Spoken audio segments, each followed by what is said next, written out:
les wedges et les triangles. Donc on a vu les patterns d'inversement, on a vu aussi les patterns de continuation. Donc pourquoi est-ce que les triangles et les wedges sont dans une autre catégorie? C'est parce qu'en fait, ils peuvent être les deux. Ils peuvent être les deux, ça dépend de comment ils se forment et en fait la gueule qu'ils ont sur les graphiques, d'accord? Donc il y a deux types de wedge. Il y a les rising wedge et les falling wedge. Donc, ce qui veut dire les wedges qui montent en fait et les wedges qui tombent. Ok? Donc voilà les exemples, tout simplement. Donc un falling wedge, en fait un wedge ce que c'est que c'est les deux trendlines sont convergentes, d'accord? Elles vont vers la même direction et vont se croiser, sans pour autant être là, tu vois que cette trendline va vers le haut, celle-là va vers le bas. Alors qu'un wedge, les deux vont dans la même direction. Tu vois que celui-ci va vers le bas, celui-ci va aussi vers le bas, mais elles sont convergentes, d'accord? Elles vont se croiser au bout d'un moment. Donc c'est ça.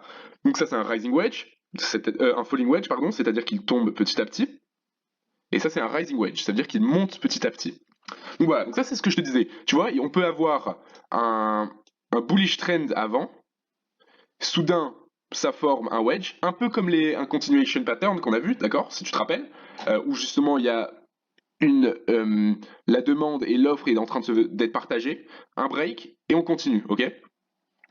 Alors, mais aussi il y a le côté renversement, qui on peut avoir donc un downtrend, d'accord?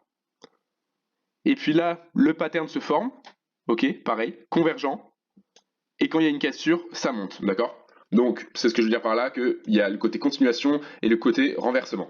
Pareil avec le rising wedge. Si avant on a une bullish trend et après on commence à avoir un rising wedge, c'est inversement. Alors que si c'est dans un downtrend, ça va être continuation, ok? Donc, pareil, je veux que tu comprennes pourquoi, en fait, pourquoi ces formes-là se forment et pourquoi est-ce qu'elles fonctionnent comme ça. Donc, quand on voit un rising wedge dans un bullish trend, ok? C'est parce qu'en fait, tu peux voir que, non, on a toujours notre théorie qu'il y a les hauts sont de plus en plus hauts et les bas sont de plus en plus hauts aussi. Seulement, bah, la tendance est de moins en moins forte. Tu vois ce que je veux dire? Genre, il y a toujours les hauts, mais les pics, ils sont plus aussi puissants. Tu vois, s'ils étaient aussi puissants, ça ressemblerait à quelque chose comme ça.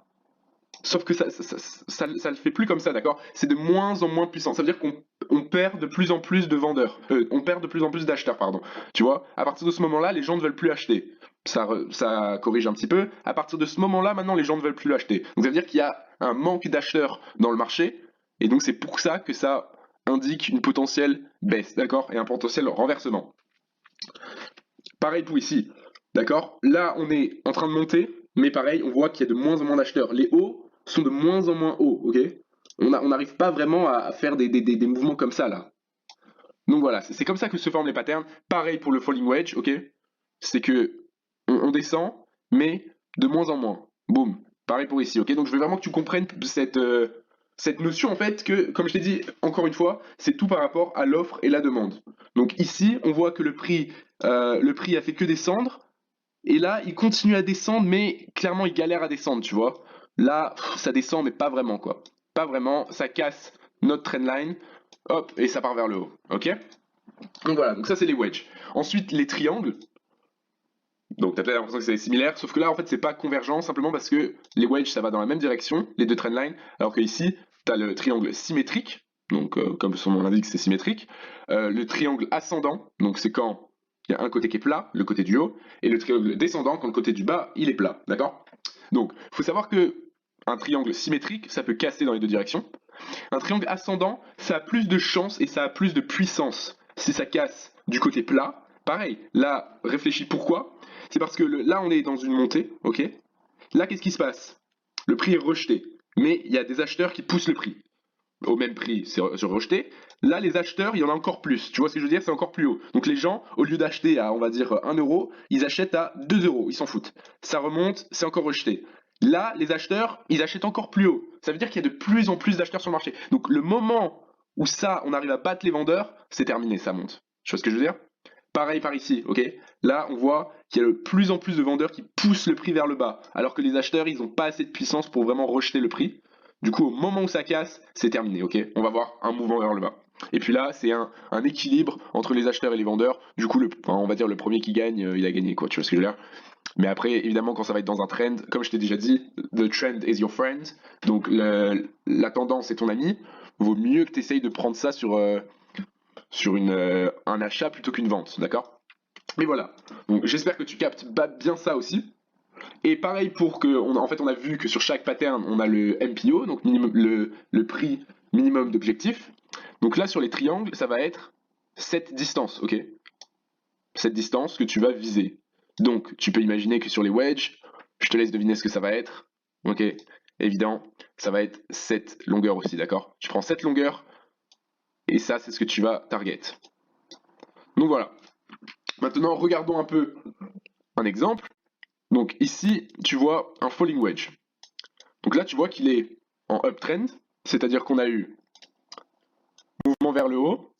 Soudain, les prix est contenu entre ces deux trendlines qui sont convergentes.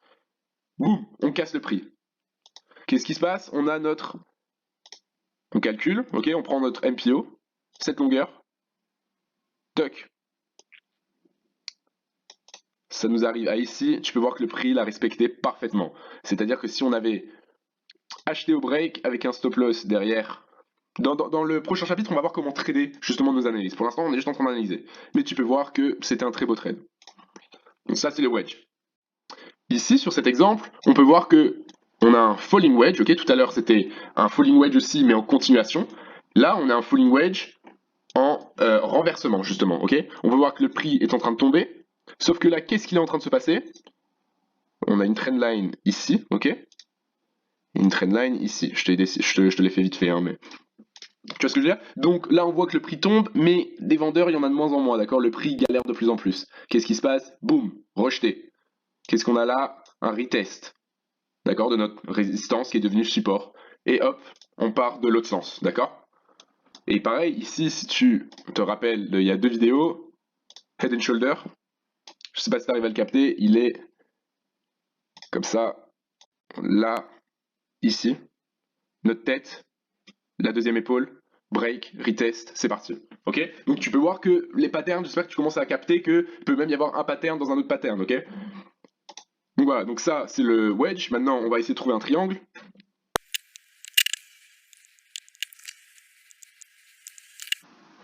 Voilà, donc ici on voit plus un triangle symétrique, ok? Tu peux voir qu'il est grosso merdo symétrique. On est en downtrend. Là on forme un triangle symétrique. On choisit cette longueur, ok? Comprend. Et ça c'est ce qu'on va viser, d'accord? Pareil. Et on peut voir que ça a été très bien respecté. Donc voilà, donc là tu as les triangles, les wedges, comme tu peux voir, ça peut être continuation et renversement.